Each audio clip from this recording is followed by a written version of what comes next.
Pode aplaudir! Pode aplaudir! Pode aplaudir!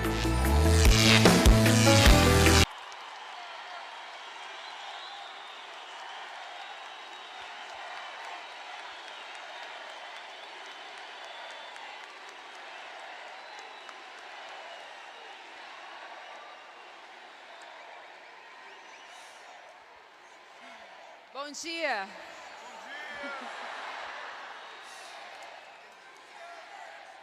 Bom dia.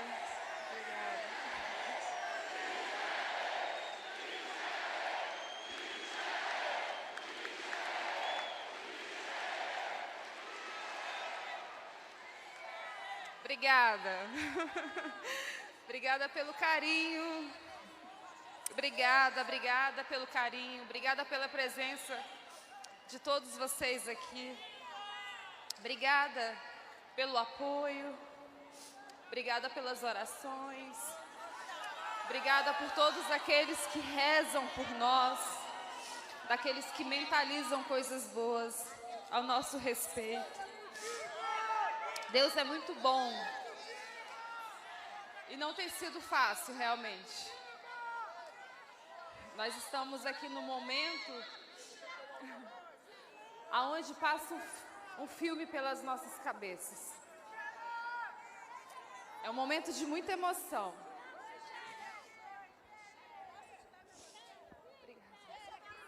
Amém. Momento de muita emoção para todos nós. Obrigada. E aqui agradecer a todos os presentes.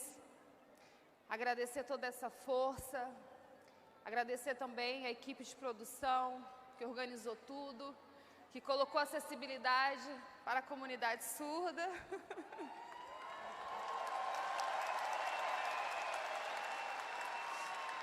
Nosso intérprete Sérgio, no telão. Eu amo vocês, tá? Dizer que realmente não está sendo um momento fácil nem para falar. A energia está muito boa. A gente consegue sentir o carinho de cada um de vocês. Chegaram cedo aqui para estar nos apoiando, para estar 4 horas da manhã, para estar apoiando um projeto de libertação para a nossa nação.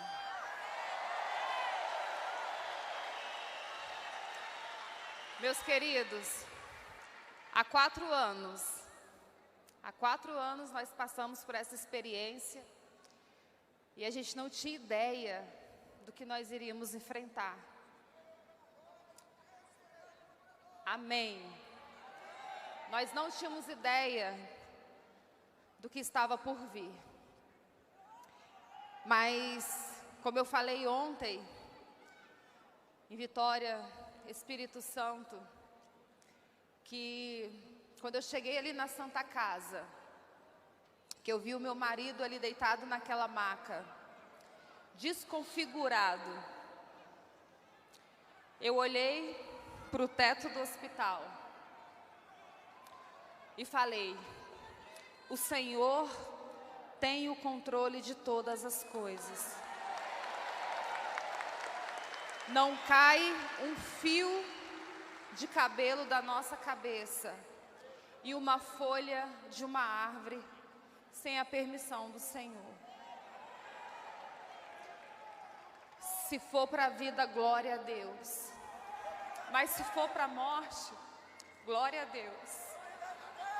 E naquele momento, nós vivemos cada minuto na dependência de Deus. Irmãos, foi a preço de sangue estarmos aqui. Deus, Ele ama essa nação. Essa nação é abençoada. Essa nação é próspera. Essa nação é rica. Ela só foi mal administrada. Deus ama essa nação. Deus ama essa nação. Nós aprendemos a interceder por ela. Nós aprendemos a amar o nosso Brasil. Com a campanha dele, foi resgatado o patriotismo. Essa chama foi acendida. Hoje nós temos orgulho de dizermos que nós somos brasileiros. Uma terra santa, uma terra escolhida por Deus. E Deus tem promessas para o Brasil.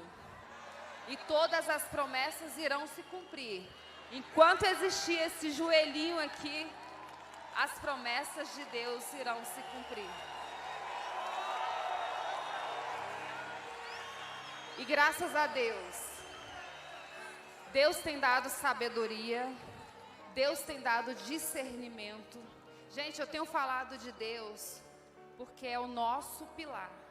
E sem Ele nós não somos nada. Eu sempre falo para Ele, eu sempre oro, toda terça-feira no gabinete dele quando ele vai embora. Quando o Planalto se fecha, eu entro com os meus intercessores e eu oro na cadeira dele. E eu declaro todos os dias: Jair Messias Bolsonaro, ser forte e corajoso. Não temas, não temas. Ele é um escolhido de Deus. Ele é um escolhido de Deus. Esse homem tem um coração puro, limpo, além de ser lindo, né? Mas é meu. E o mais lindo que eu vejo é que Deus tem capacitado ele todos os dias.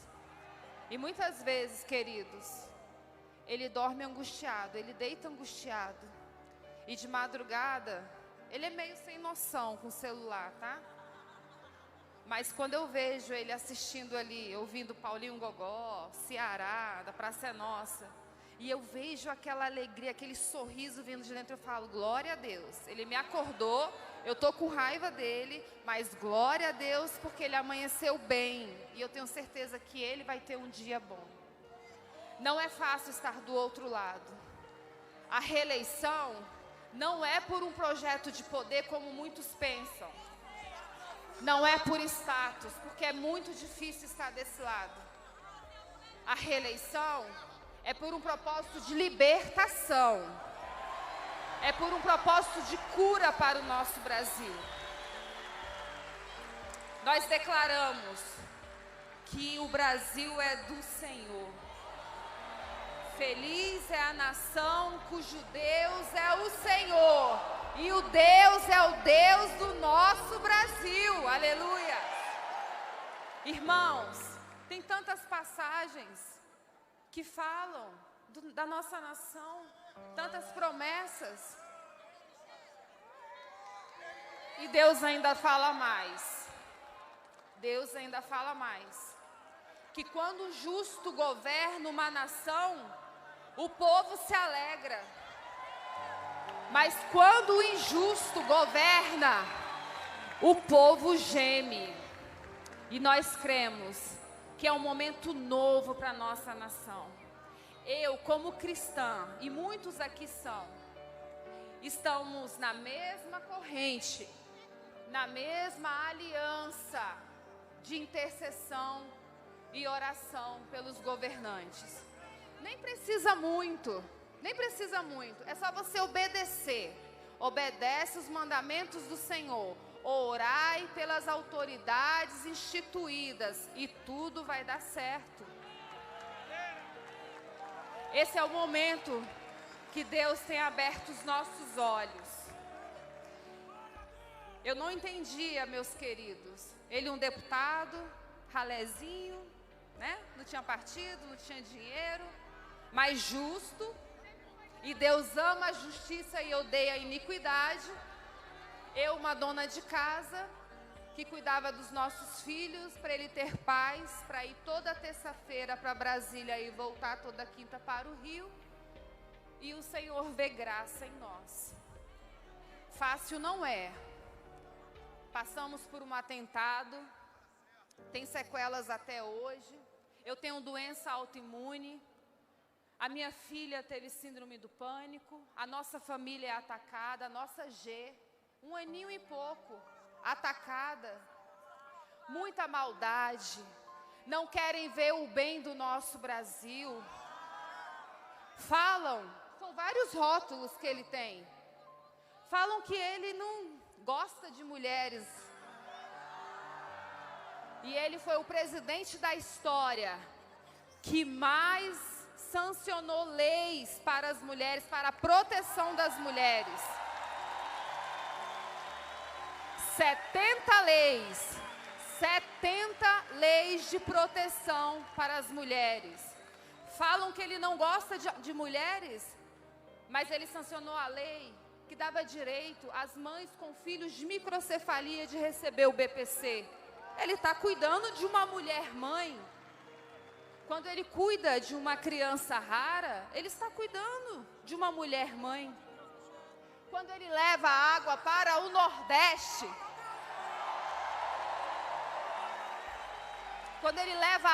Nordeste, ele está cuidando da mãe dona de casa. A mãe que leva o balde ali, a bacia na cabeça, para fazer o alimento, para dar banho nos seus filhos. Esse é o presidente que falam que não gostam de mulheres, que não gosta de mulheres. A diferença é que ele faz. A diferença é que ele não quer se promover. Nós não queremos nos promover. Nós queremos fazer. Nós queremos entregar. E esse é o nosso compromisso. Desde o dia 1º de janeiro de 2019, que nós iríamos trabalhar e não iríamos deixar ninguém para trás. Esse é o nosso trabalho pela nossa nação. É um novo ciclo, meus queridos. Mas eu creio que Deus é por nós. Eu creio que Deus é pelo nosso Brasil. Eu creio na libertação, eu creio na salvação, eu creio na cura, eu creio no resgate. E eu creio que o Brasil será celeiro de bênção para outras nações. As palavras do Senhor vão cumprir nessa terra. Sejam fortes, queridos. Sejam fortes e corajosos. Não negociem com o mal. Essa luta não é contra homens e mulheres, é contra potestades e principados. A palavra do Senhor não vai voltar vazia. Muito obrigada pela oportunidade.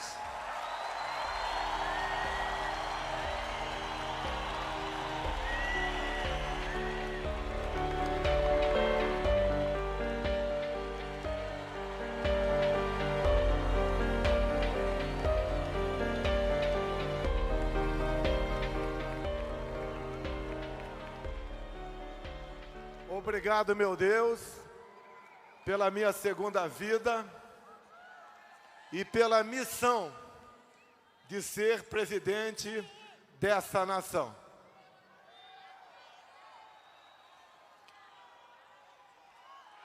Todos os dias,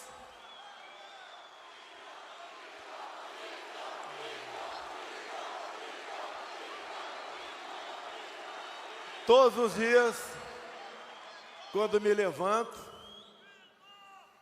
eu tenho quase que uma rotina. E nessa passagem, eu dobro meus joelhos, rezo um Pai Nosso e peço a Deus que esse povo brasileiro nunca experimente as dores do comunismo.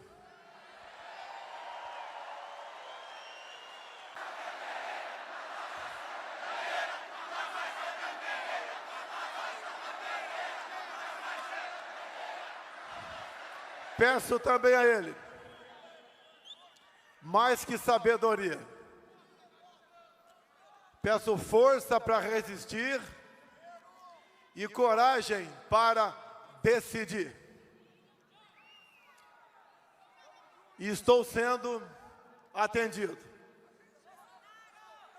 Por vezes eu tento entender como cheguei até aqui. Quem era eu? O que eu representava? Por que acreditaram em mim? Um breve histórico. Em novembro de 2014, após a reeleição de uma senhora,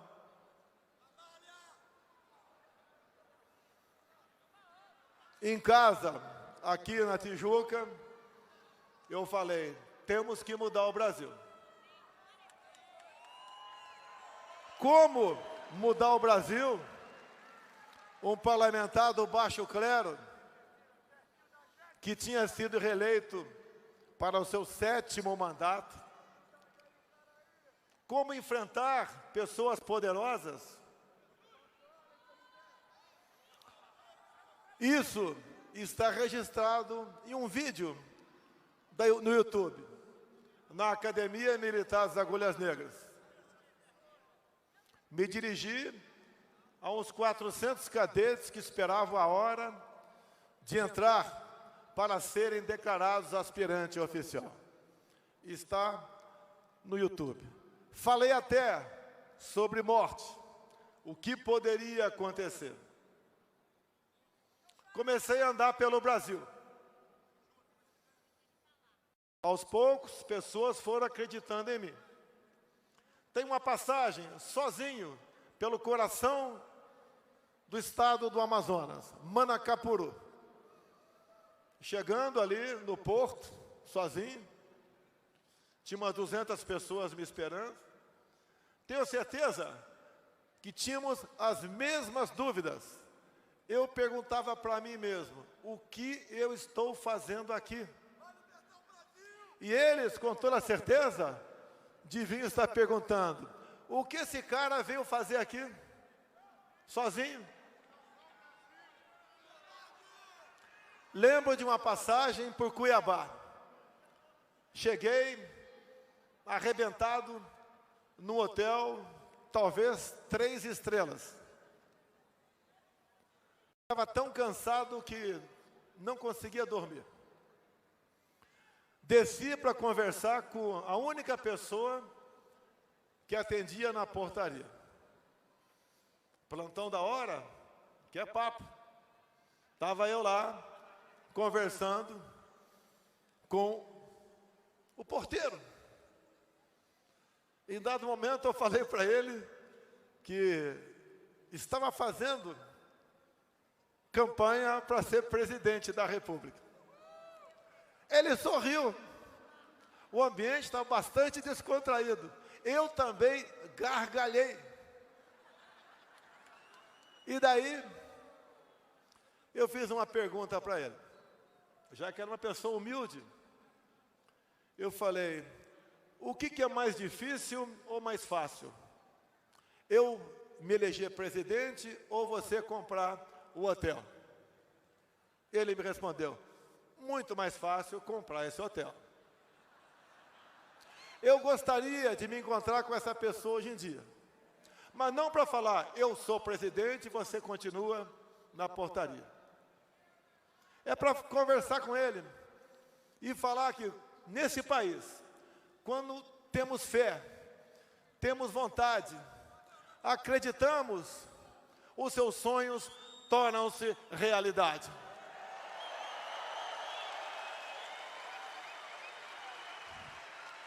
Esse é um país onde todos têm oportunidade.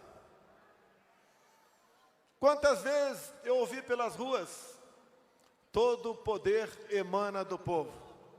Isso é verdade? Vocês estão aprendendo.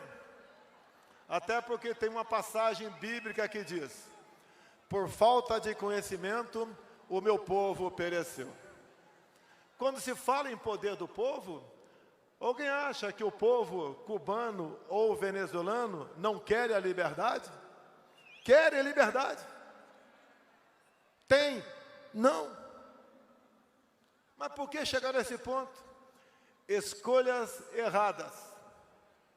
Somos escravos das nossas decisões. Acreditaram em conversas fáceis. Conversa de tapinha nas costas, de prometer o paraíso para cada um de vocês.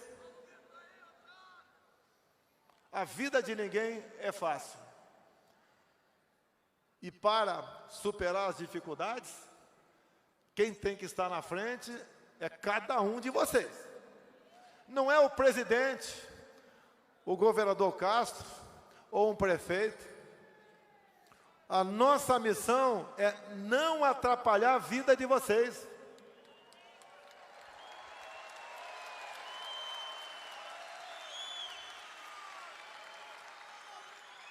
É cada vez mais tirar o Estado de cima de vocês. Estado forte, povo fraco. Povo forte, Estado forte.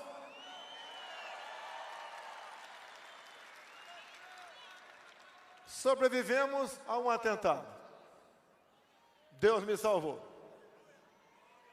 Nos elegemos presidente. Não existe melhor técnico de um time de futebol se o pessoal não entrar em campo com o espírito do técnico. Formamos, então, o nosso time de ministros, alguns aqui presentes. Quem esperava o ministério, que só era lembrado por corrupção, ter à frente um jovem, também capitão do Exército, formado pela AMAN, formado pelo IME, que é o Tarcísio de Freitas.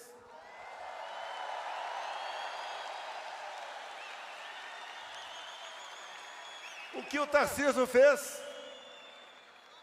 Presidente, o nosso orçamento é muito pequeno. Temos teto de gasto, que outros presidentes não tinham. Então vamos concluir obras. E começou a trabalhar o Tarcísio,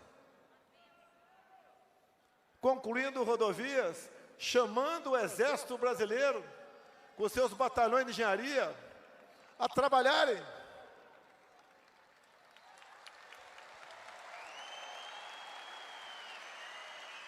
Perguntem a quem mora no Centro-Oeste o que era a BR-163, quando faltava apenas 50 quilômetros para ser concluída, há mais de 20 anos. O Exército concluiu a obra em poucos meses. O trânsito, na época das chuvas, levava 10 dias para passar naquele pequeno trecho de estrada. Agora passa em 1 hora. E por que não se investia nisso no passado? Porque a prioridade era outra. A corrupção era o combustível de governos anteriores. Também, no Ministério do Tarcísio, fez ressurgir o modal ferroviário. Daqui 3 meses, no máximo, se inaugura a Ferrovia Norte-Sul, 4.100 quilômetros, barateando o preço de produtos em todo o Brasil. Também, com o apoio do nosso parlamento, está aqui o presidente Arthur Lira, um enorme aliado nosso, tem colaborado muito com o governo. Graças a ele, conseguimos aprovar leis que vieram a baixar o preço dos combustíveis.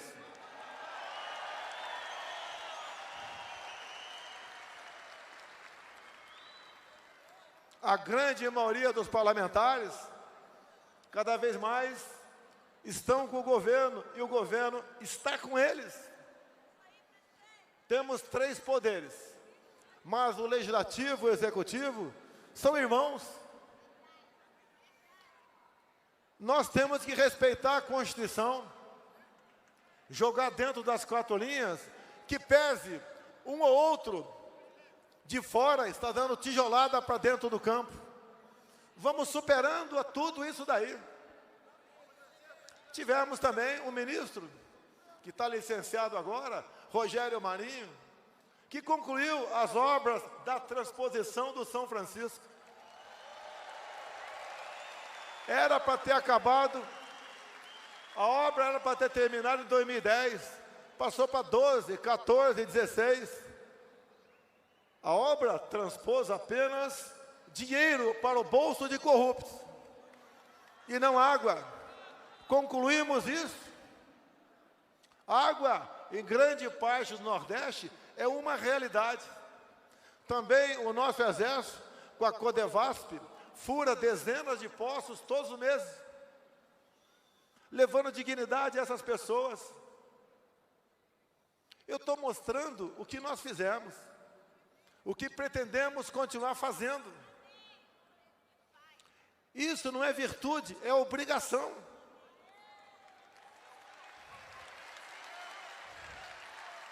E quando se fala em transposição, se fala em corrupção, em 2015, vocês sabem quem estava na frente do governo. Mas os desmandos, os descasos, a roubalheira, obras começadas e não concluídas, a Petrobras se endividou em 180 bilhões de dólares. A dívida de 900 bilhões de reais. Para ter noção, o quanto de dinheiro foi desviado. Isso daria para fazer 60 vezes a transposição do Rio São Francisco. Conta que vocês estão pagando. Iniciamos um governo com sérios problemas éticos, morais e econômicos. Formar ministério não foi fácil. Muita gente queria que os ministérios fossem formados a exemplo de outros governos. Conseguimos ter a coragem que eu peço a Deus, a força para escolher um time de ministros. Vocês hoje conhecem os nossos ministros, conhecem em grande parte os deputados federais, os senadores, sabem o que é poder legislativo. Hoje vocês sabem também o que é Supremo Tribunal Federal.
Montamos o nosso ministério. O nosso povo hoje tem conhecimento. Sabe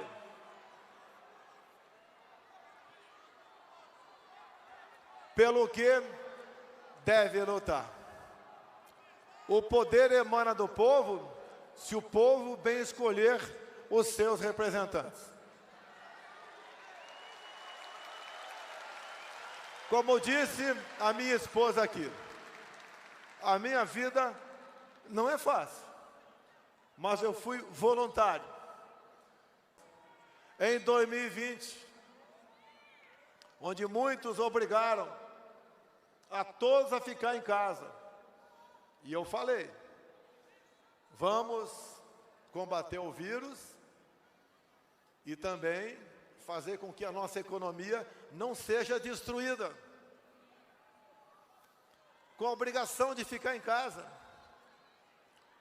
Descobrimos que tínhamos os conhecidos invisíveis, informais, aqueles, talvez algum aqui, que vendiam biscoito Globo na praia, vendiam um picolé na arquibancada de um jogo de futebol, um cachorro de gato em praça pública. Esses foram obrigados a ficar em casa para morrer de fome, ou para sair de casa desesperado, em busca de um pão para o seu filho, e fazer coisa que ele nunca imaginava que poderia fazer. O que o governo fez imediatamente? Criou o auxílio emergencial.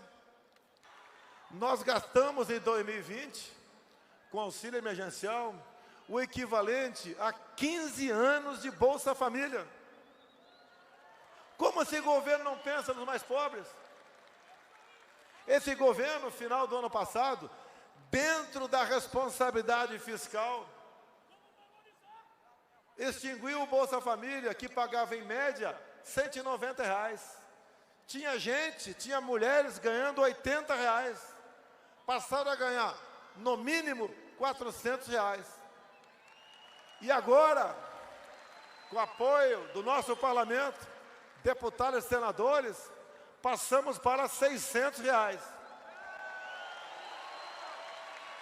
E conversei essa semana com o Paulo Guedes. Esse valor será mantido a partir do ano que vem. Zeramos impostos federais de gás de cozinha desde o ano passado, de diesel há 4 meses, e foi colocado um teto do ICMS, que é o imposto estadual, não apenas para combustível, mas para energia elétrica, para as comunicações e para o transporte. Tenho certeza, teremos deflação no corrente mês.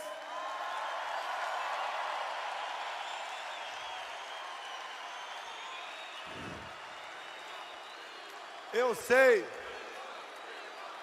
sei que a figura mais importante hoje aqui sou eu. Mas se não é o Arthur Lira, esse cabra da peste de Alagoas, não teríamos chegado a esse ponto. Obrigado, Lira. Obrigado, deputados e senadores. É o trabalho em conjunto. Eu conheço o parlamento, fiquei lá dentro 28 anos. Já discursei para um plenário vazio várias vezes. Mas por que eu discursava para um plenário vazio?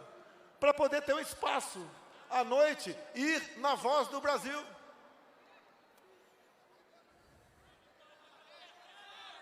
Montamos o nosso ministério. Posso citar vários outros ministros, como, por exemplo, o Fábio Faria, das comunicações. É o homem que negociou o 5G para o Brasil. Entre outras ações com 5G no campo, a produtividade aumentará em média 20%. O nosso agronegócio na vanguarda. Quando eu decidi ir para a Rússia em fevereiro, fui criticado por grande parte da mídia, por uma parte considerável de chefes de Estado de outros países. Decisão, vamos para a Rússia. Botei o Braga Neto dentro do avião e vamos conversar com o Putin. Conversei por 3 horas com ele, a 2 metros de distância e sem máscara. A negociação, interesse dos nossos povos. 2 meses depois, aportaram no Brasil 26 navios com fertilizante. O nosso agronegócio, prezada Tereza Cristina, uma gigante em nosso ministério. Vem cá, Tereza. Essa É a pequena, grande mulher que faz a diferença. Todas as minhas viagens ao exterior foi precedida da viagem dela. Quando eu chegava, estava quase tudo pronto. Faltavam apenas assinaturas. Essa pequena, grande mulher, com os fertilizantes, garantiu a nossa segurança alimentar. Homem, no meu governo, só tem título se ele for solteiro ou viúvo. Sendo casado ou vivendo em união estável, o título vai para elas. Elas sabem melhor cuidar desse negócio. Mais ainda, trouxemos esse pessoal para a legalidade. Tornaram-se cidadãos. Pode procurar uma agência bancária. Se integraram à agricultura familiar. Passaram a ser amigos do fazendeiro do lado. E se preocupar de modo que a sua terra não venha a ser invadida. Mudaram completamente de lado. Não pela força, mas pela razão. Esse é mais um pedaço. É mais um pedaço do que faz o nosso governo.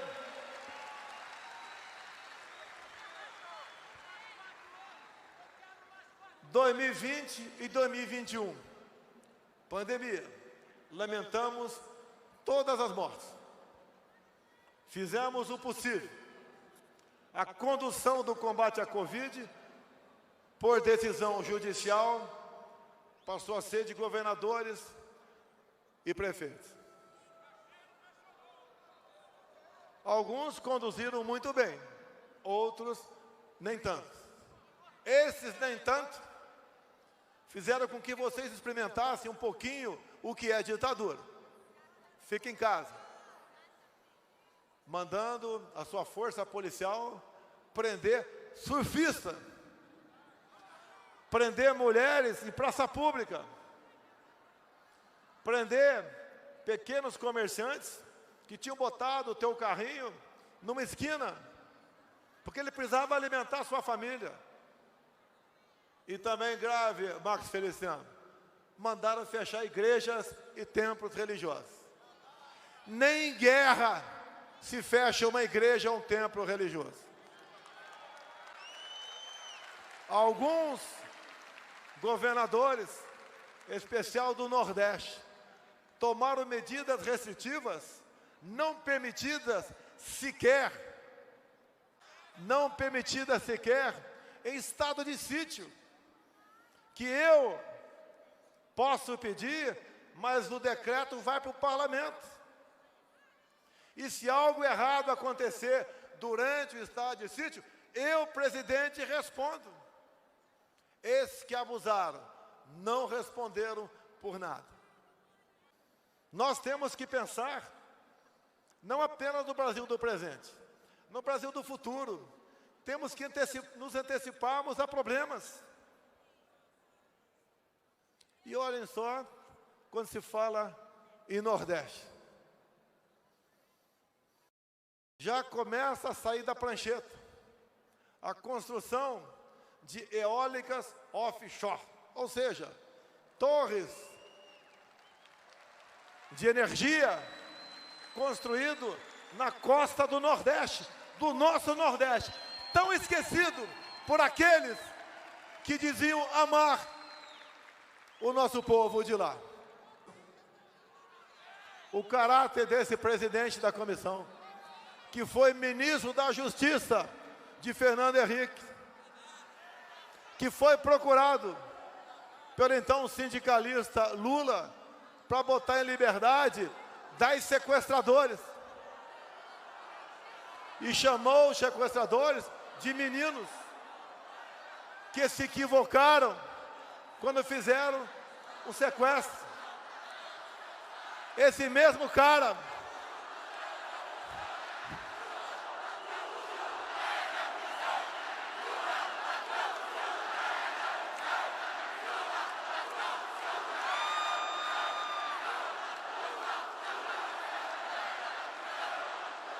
Esse mesmo cara que defende o roubo de celulares como um direito do bandido roubar para tomar uma cerveja. Esse mesmo cara que fala que a guerra da Ucrânia se resolve tomando cerveja. Esse mesmo cara que quer legalizar o aborto no Brasil. Esse mesmo cara que quer legalizar as drogas no Brasil. Será que esse cara sabe quanto sofre uma mãe quando um filho se entrega às drogas? Será que ele sabe o sofrimento dessa mãe com essa criança no mundo das drogas? Esse mesmo cara que em decreto de 2019, além de querer a desconstrução da heteronormatividade, criou o que se chama ideologia de gênero.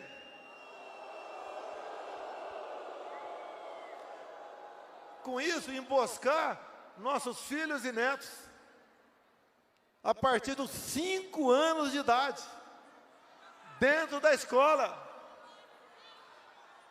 para estimulá-lo ao sexo desde essa idade.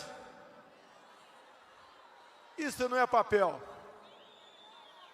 de alguém que quer o bem do seu povo. Não teria aqui adjetivo para qualificá-lo nesse momento. Quem sabe num debate, caso ele esteja presente. Vamos para o encerramento. Eu tenho dito que tem algo mais importante que a nossa vida, é a nossa liberdade.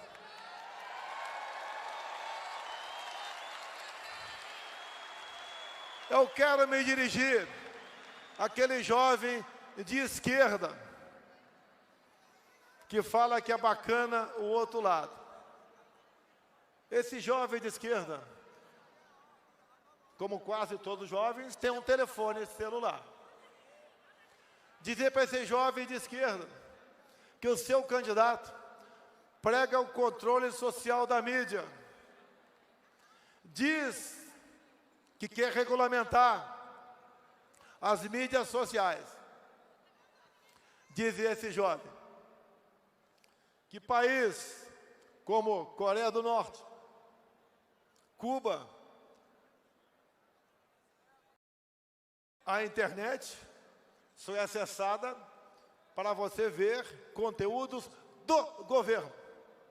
Você não tem liberdade.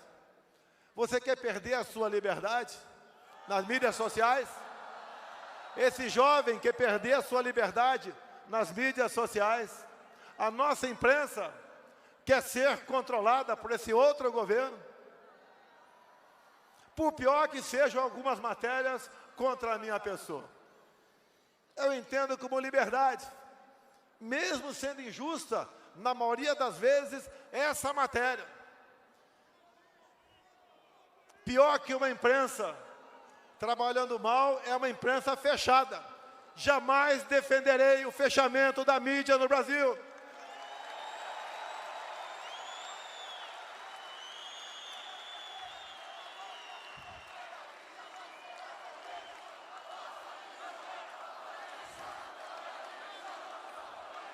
Dizer a esse jovem, porque é comum termos na nossa família gente que é de esquerda, em especial os mais jovens, até porque tem um velho ditado, quem até os 20 não foi de esquerda, é porque não tem coração. Quem depois dos 20 continua de esquerda, é porque não tem cérebro.